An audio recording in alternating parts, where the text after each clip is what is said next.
there's actually been a case where a hospital was infected with ransomware, and I'm hoping this is not an urban legend, when the hackers actually gave the encryption keys to the hospital so they could decrypt their data for free.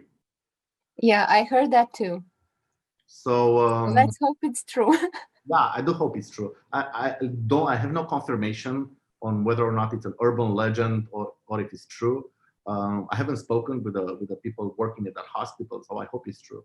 But yeah, it's splash damage, as I was saying. You know, somebody in that hospital clicked on some random stuff that they were not supposed to. That computer got infected, and I saw a screenshot of I think it was an EKG machine or something like that, an imaging machine, and it was running Windows, and it was on the same network as the computer of that employee that got infected.